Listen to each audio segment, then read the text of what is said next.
I'm happy to introduce James Hendershot with his presentation on beer with the title, From Grain to Glass, a look into beer fermentation and what keeps brewers up at night.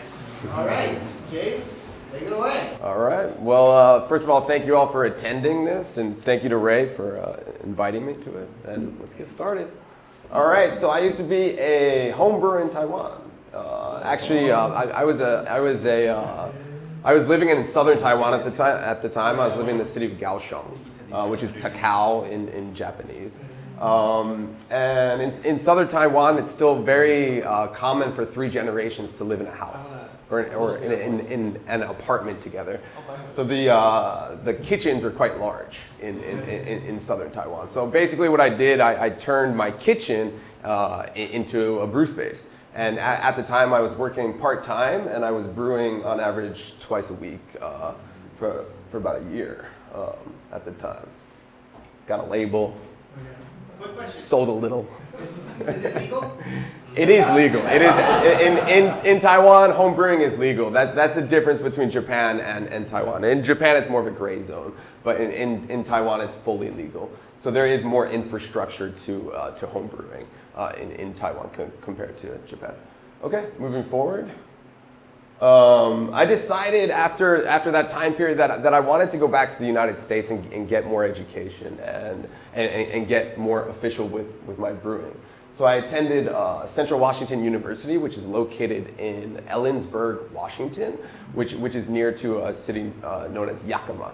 And Yakima is basically the global epicenter of hops production. There's also a lot of grain producers in that region as well. So there you have very good, easy access to raw ingredients in the Pacific Northwest of the United States.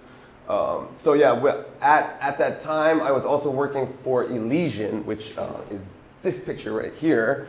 And I started working for them 6 months after Anheuser-Busch InBev acquired them in M&A merger and acquisition. So I was working for them at a time when they were going through a process of standardizing operating procedures. So that was my experience in Seattle and Ellensburg, Washington. So I was there for roughly 2 years. After I finished the program, which you can see some of the photos of what we did in that program. I don't have time to go into it in too much detail. But continuing on, I started working for brew-pub. So the location of this brew-pub, Ravenna, is in Seattle, Washington. And Seattle is a great city with many brew pubs. Almost every single neighborhood has a brew pub. So yeah, that was a great time. That was a very manual brew house. So it was the type of brew house that you really had to use your hands. It wasn't the type of brew house that you just press buttons. So it was a good learning experience because and at that time, in 2016, 2017, craft beer was still quite ascendant. Yes? How big was it? 700 liters, roughly. So that's 7, and more like 800 liters. We actually use the terminology barrel in brewing. 1 barrel is 117 liters. So that's a 7-barrel system. So I suppose that's a little more than 800 liters. But yeah, we were full tilt at the time. It was just we were turning tanks. We had, just selling a lot of beer at the time. So we were very busy. Yeah, it's good. And then I continued on and came to Japan. So I opened up a retail shop. Originally, I had the intention to open up a nano brewery. When I arrived, I was undercapitalized, so I did not open up a nano brewery. But I did also work for a brewery here in Fukuoka, or outside of Fukuoka, in Okagaki, which some of you are drinking their beer tonight. Yeah, David. Yeah. So we brewed. I mean, we basically set that place up from the beginning. So yeah, it's good making beer. Yeah. Moving forward, okay, so this talk is about fermentation, right? So we're talking about beer fermentation. Beer has a lot of variety in terms of flavor profiles and sensory and smells. There's also a lot of variety in the styles, right?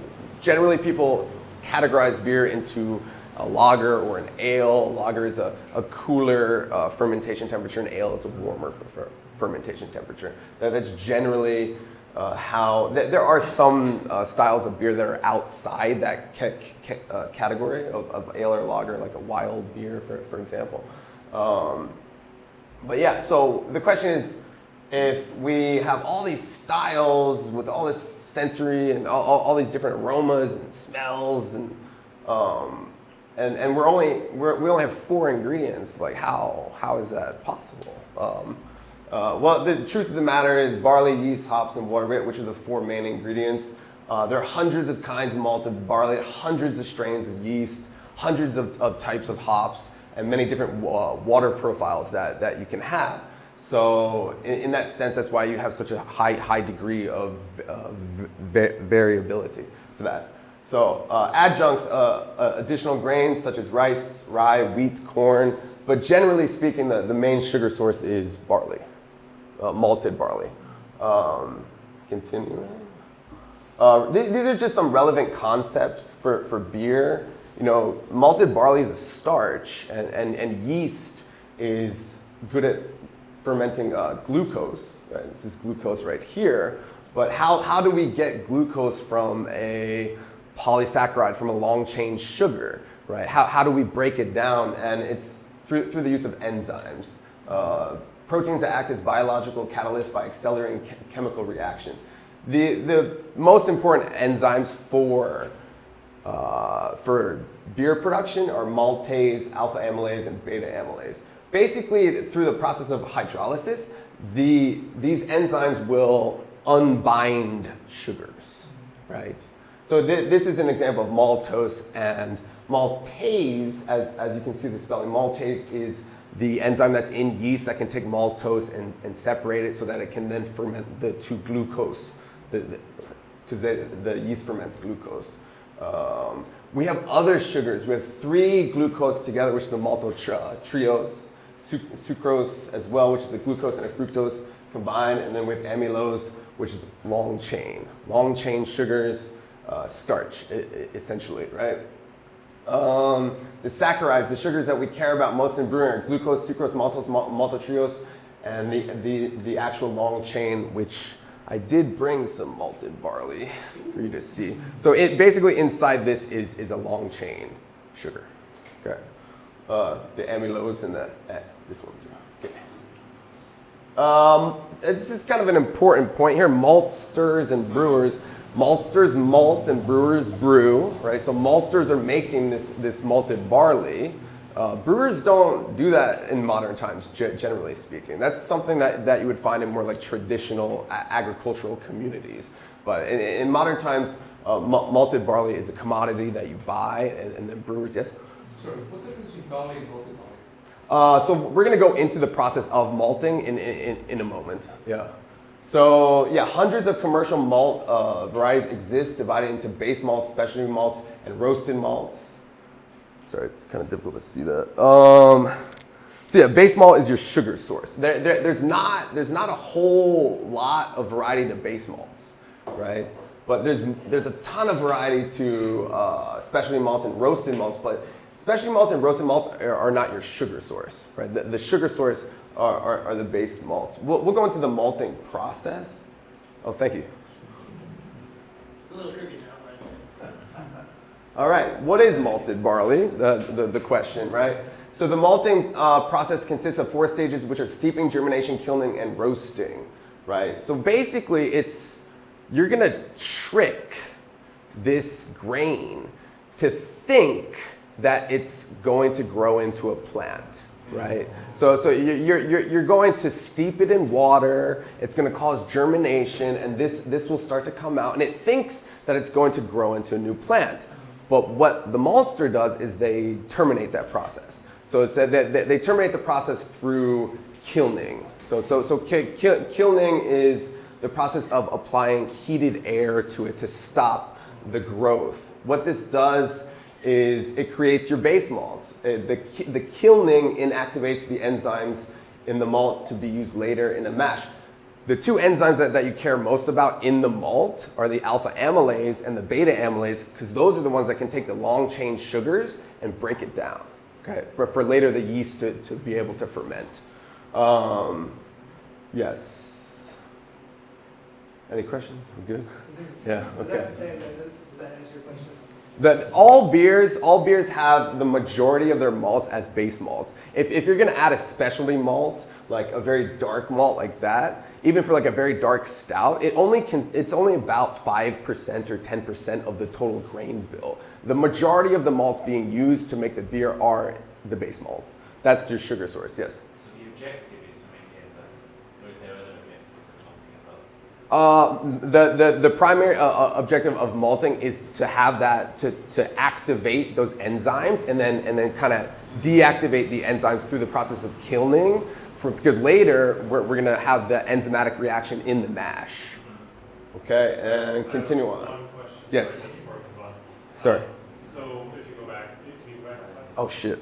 Dang it. This one. Yeah. Okay. So the after being malted, Yeah. can you eat it? Absolutely. If you would like to eat some, you can. I would. Yeah. Follow-up question. Certainly. Follow-up question. Yeah. No, I think you would too. Follow-up question is that so in the top right corner we have various stages of malting, right? Yeah, these are different types of malt. Yeah, different types of malt. So I assume they would have different flavors. Absolutely. When eaten. Yes.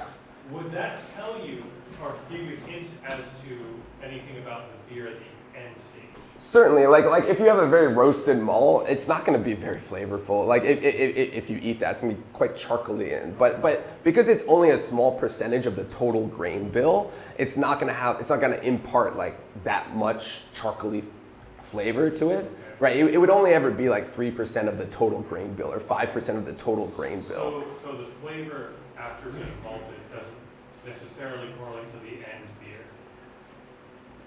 It absolutely correlates. So the malts that you decide to use in the process very much will impart certain flavors, aromas. Yes, it's very important. All right, moving forward. This is a general flowchart image of a brewery. This is where the brewer works. So everything that I just explained is where maltsters work. They make the malt. Breweries don't make malt generally.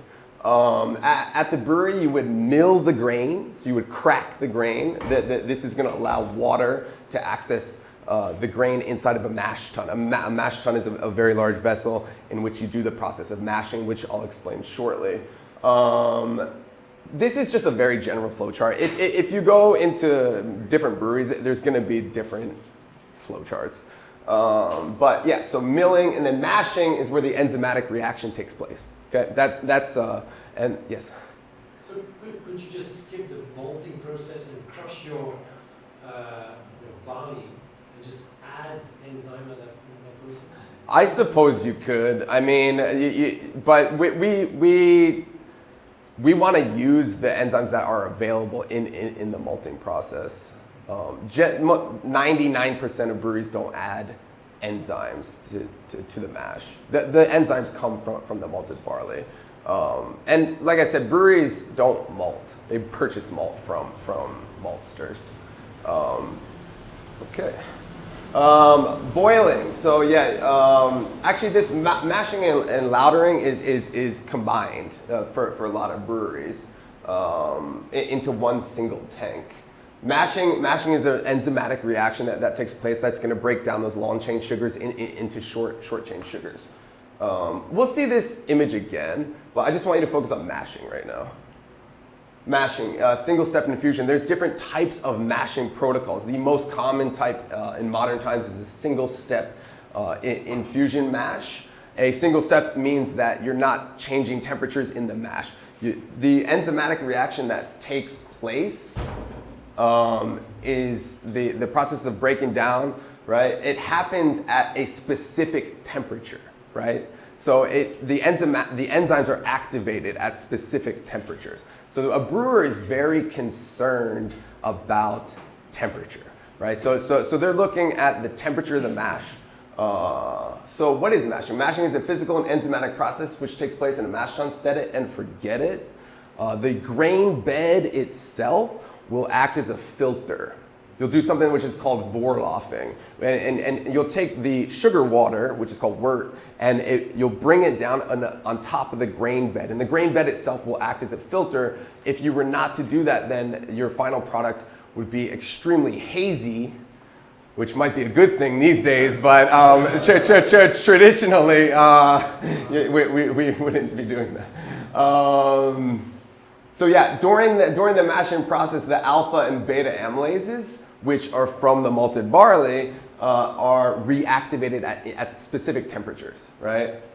Proteins are broken down, processed in single proteins. pH is important for the amylase activity. Amylase is the name of the enzyme that performs this enzymatic reaction.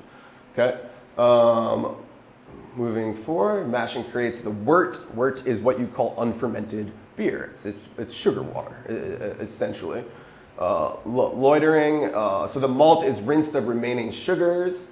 So you're trying to transfer this wort to the boil kettle. Okay. So you're going to transfer it to the boil kettle where you will boil it later. Wort is moved to boil kettle to be boiled.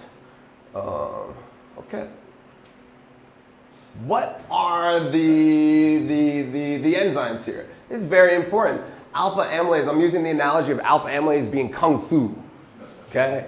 It's striking at different parts of the long chain sugar, right? It's not striking systematically. Karate is systematic. That's your beta amylase. It's striking on the long chain sugar more systematically. It's getting maltose, maltose, maltose, maltose, right? It's just getting this two chain sugar. But the alpha amylase is non-selective random. So it's getting you glucose, sucrose, maltose, maltotriose, and other longer chain sugars, 3 to 10 sugar links. Some of these sugars can't be metabolized by brewer's yeast. So they will remain in the final product, adding increased body and mouthfeel and a bit of sweetness. And also alpha amylase helps open up the starch for the beta amylase. The temperature range of the alpha amylase and beta amylase are different, okay? That's what we're looking at here, okay? We are looking at the brewer's window. This is a very famous image for anyone that's ever brewed. So alpha amylase, which remember is your kung fu, it's getting you like a bunch of different types of sugars, right? That operates at a higher temperature range than the beta amylase, which is just giving you maltose. It's giving you maltose, it's giving you maltose, right? And maltose is highly fermentable because brewer's yeast has maltase, the enzyme which can break down maltose into the 2-glucose so that it can ferment, okay? But this is occurring in the mash, right? So the brewer is essentially very focused on temperature during the mash. It's just like really, really focused on temperature, right? Because temperature in this enzymatic reaction is what determines if you're gonna have a wort that has a bunch of unfermentable sugars, or if you have a highly fermentable wort. And if you have a highly fermentable wort, that's the sugar water, if you have a highly fermentable wort, your final product's probably gonna be very dry, right? Because all the sugars are gonna get fermented out. So there's very little residual sugar in the final product. But high in alcohol? Or? Yes, you will get a higher alcohol, yeah. Generally speaking. The alpha amylase, because it has a bunch of different types of sugars, some of those sugars can't be fermented. So they're gonna remain in the final product, which is going to add body, it's going to add mouthfeel, it's going to add fullness, it's going to add a bit of sweetness. Brewers play with this to try and determine what their wort profile looks like, right? Wort is your sugar water. Maltose, primarily maltose, maltotriose, and glucose. I have to mention, this is just an example. Because if you are mashing at a higher temperature range, you're going to activate the alpha amylase more, this enzyme, right? Which means your maltotriose will increase in percentage, right? If you are focused more in this temperature range in the mashing, then you will have more maltose, more fermentable, right? So these numbers, it's just an example, but you can modify your sugar profile depending on the temperature, right? That's how you modify your sugar profile, okay? So do you get to check the sugar profile? No. No. That's the thing, is generally speaking, you just know the gravity or the total amount of sugars, but you don't really know the profile. But I mean, you should know, because you were in charge of the mash, and you should know the fermentation that you, not the fermentation, the temperature that you mashed at. That's how you know. The way you know is by controlling the temperature that you mash at. Yes? So earlier on you were saying lagers are fermented at a cool temperature, like at a high temperature. Was that referring to this? No, we haven't even started fermentation yet. Yeah, this is just mashing. We haven't. There's no yeast in this process yet. So yeah. Oh, sorry. It's hard in 20 minutes. Yeah. Okay. Oh, I'm going back. Sorry. Okay, beer fermentation. Now we have the yeast. Okay, Saccharomyces cerevisiae and Saccharomyces pastorianus, the lager yeast, the ale yeast, are used most often. Ale ferments warm and fast. Lager ferments cool and slow. Yeast is a facultative anaerobe. What does that mean? It's not an obligate aerobe. It's not an obligate anaerobe. Okay? It can ferment aerobically and anaerobically, right? But it prefers anaerobic fermentation, right? Generally speaking, for the first 20 minutes of a fermentation in a tank, the yeast will be performing an aerobic fermentation, and then to build up sterols, right? And then it switches over to an anaerobic fermentation. Yes? I'm just curious if you should explain anaerobic and aerobic. Anaerobic is in the absence of oxygen. Aerobic is in the presence of oxygen. Yes, Yeah. Okay, yeah. There are hundreds, fermentation creates CO2 and ethanol, hundreds of commercial strains from dozens of suppliers. Harvesting the yeast is common, so it's a product that you don't just want to waste, right? You got to buy more, right? You don't want to waste money on that, right? So you harvest your yeast. The variety between strains, which will influence the final product. There's a lot of variety between strains, right? Attenuation is the degree to which a sugar solution is fermented. Okay, flocculation is the degree to which the yeast will flocculate. They'll come together, right? And different yeast strains have different attenuation rates. They have different flocculation rates. If a yeast strain flocculates together, it's going to flocculate and it's going to drop out of solution. You'll have a clearer beer, essentially. Right? If you have a less flocculent strain, it might stay in solution, like a Hefeweizen. It's quite like cloudy, right? It's still in solution. That's flocculation. Esters all over nature. The reason why bananas smell like bananas or apples smell like apples is because of esters. Yeast produce esters, but they don't produce esters uniformly. Like, it depends on the yeast strain. It depends on the fermentation temperature within a yeast strain. Right? If you increase the fermentation temperature, it's going to be a more rapid fermentation, right? So the cell membrane of the yeast is going to be like opening and closing more. So it's going to push out more esters, right? So that's going to influence the final aroma, final flavor of your product. Alcohol tolerance, there's a lot of variety. Strain selection, fermentation is super important. Brewer's yeast contains the enzyme maltase. This is really important. Some strains can or can't break down maltotriose, which is a 3-chain sugar. If a yeast strain can break it down, then you're going to end up with a drier beer. If a yeast strain, for example, Scottish ale yeast strain cannot break down maltotriose, so it's quite like heavy, like full mouth, full bodied beer because it's not breaking down that 3-chain sugar. So that 3-chain sugar is still in the final product. Okay. The diastatic, the dreaded diastaticus. Diastaticus strain has glucoamylase, which means it can break down long-chain sugars. Right. So you're gonna have no leftover sugar, and it's gonna be super dry, super dry beer.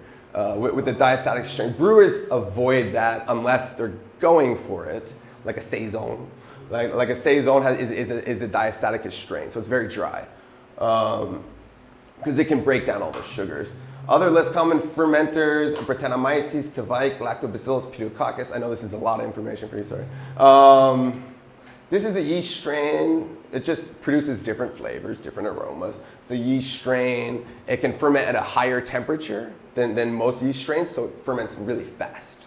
It can finish a fermentation like 3 or 4 days. Lactobacillus pediococcus are bacteria. This produces lactic acid, right? The sourness. Pediococcus produces acetic acid, which is like vinegar, also a type of sourness. Moving forward. Okay, here's some yeast strains, just so you can see what different yeast strains look like. This is very low flocculation, right? It's just like, so it's this French Saison strain, which is a diastatic strain, will just ferment everything. Just ferments it all, right? The Scottish Ale strain has higher flocculation, right? It sticks together. So it's gonna drop out of solution. It's not gonna ferment as many sugars. There's gonna be more body, more mouthfeel. I thought it'd be cool for you guys to see some different strains. There's a mixed strain, mixed fermentations. That's a thing. It's good. This is Saccharomyces. These two are Brettanomyces. That's a Lactobacillus, and that's a Pediococcus. So these three are yeast, and these two are bacteria. So it's a mixed fermentation, producing all kind of funky flavors and stuff, which I think is good. All right. This is for the people that want to know the pathways, the metabolic pathways of fermentation. CO2 is coming out of the yeast. Also, we have ethanol coming out of the yeast. This acetaldehyde, sometimes you need the esters are processing that. This is fermentation. This is the process of fermentation, right? Okay. Water chemistry. This is kind of an important point. There's always marketing about, oh, our water is so awesome. And it's like, actually, historically, brewers were limited by their local water chemistry, right? In modern times, we can and will modify the water chemistry for each brew that we do. Like if we're making a lager 1 week and then we're making a British ale the next week, then we'll change the water profiles. This is really nerdy stuff here. I probably don't have time to go into it. Alkalinity. You have the timer right there. Oh, is this counting up or counting down? It's past the 20 minutes. Sorry. You're hoping that it's. You don't want any questions? It's in the question. Sorry. Just know this much. I won't go into it. You can change the water profile. How you want to change the water profile depending on what you want to do with the beer, you can change it. And that's good. That's good. We have science. We can change it. So it's good. General rule of thumb is if the water tastes good, it's probably fine. Yeah. Hops. If you see the family, you might recognize that family. Yeah. That's a cousin. Yeah, that's the cousin of the other one. But this is Humulus lupulus, but you'll get a lot of like aromas and flavors that are kind of similar. 100 of commercial varieties. These are antimicrobial, so they don't. Bacteria has trouble reproducing in a hop solution, basically. There's more science to it than that, but essentially they became so popular in beer because they're antimicrobial. Traditionally speaking, local brewers would just use whatever local ingredients they had. Hops ended up winning that sort of contest over time because they have a natural antimicrobial ability. These influence your bitterness, your flavor, your aroma to the beer. Terroir is like really important, where if you take a hop and you plant it somewhere else, it's going to have different aroma flavor profile. Hop creep, there's enzymes in the hops, so nowadays a lot of brewers, they put a lot of hops into the fermenter, right, to get your hazy IPAs and double hazy, triple, quadruple hazy IPA. But the hops actually have enzymes, so they can break down some of the starch that's left over. So you gotta watch out for hop creep. I thought this would be cool, just like kind of read about a profile, a yeast profile. This is a Bavarian wheat strain. So here we go. A complex alternative to the standard German wheat strain profile. This strain produces apple, pear, and plum esters, in addition to the dominant banana character. The esters are complemented nicely by clove and subtle vanilla phenolics. That's a different class of aroma compound. The balance can be manipulated towards ester production through increasing fermentation temperature, increasing the wort density, and decreasing the pitch rate. Pitch rate is like the amount of yeast that you put into a solution to ferment it. That's your pitch rate. Okay. You can underpitch, you can overpitch, you can get it right. Decreasing higher clove. So this is something that brewers would look at. A brewer would look at it at a yeast strain and say, do I like the profile of this yeast strain? Do I want this in the final product? Do I want this aroma, flavor? So one of my professors in university, he said to me, he said to the class, he said, I am not a brewer, I'm a yeast biologist. And I'm here to tell you I am not a yeast biologist. I'm a brewer, right? So that there are a lot of things that can go wrong inside of a brewery, especially because most breweries don't have an on-site laboratory or on-site yeast biologist taking care of the yeast. So, and brewers are quite busy with brewing, so yeah, that's that one. Sorry for going over time. Thank you. And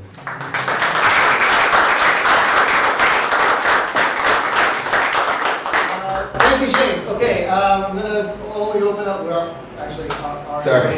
time, but I'm gonna open the floor for 2 questions. Yes.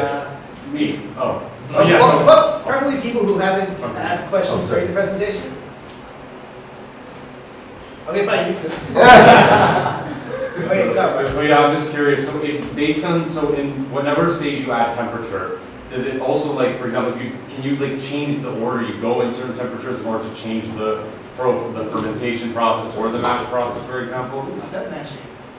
Like, for example, like if you go from a colder temperature to a hot temperature, or you start from a hot temperature to a cold temperature, you can alter, I guess. Is this in the fermentation process? In any process involved in the beer making process. So, I mean, the 2 main points that you really want to be concerned about temperature are the mashing process, which is breaking down the sugars, and the fermentation process, which is fermenting the beer. In the mashing process, there is something called a step mash, and in which you can go through different temperature ranges.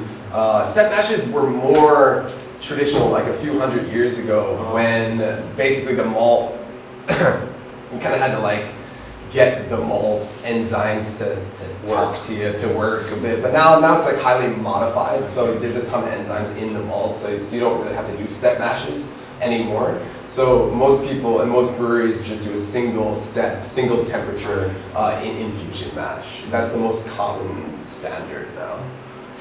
Yeah. In wine and whiskey, where they also have such complicated pathways that you can choose to come to a final product. Sure.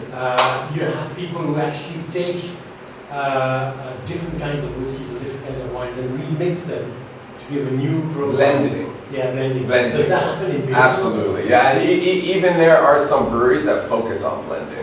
Like that, you might even call them a blendery, you know. So yeah, it happens for sure. Especially like in more like advanced craft beer scenes. I guess you could say like on the West Coast United States and like Southwest United States now, yeah. But also in Europe and other places as well. There's not a lot of people doing mixed fermentations and blending and such in Japan. Not so many. It happens, but not so much.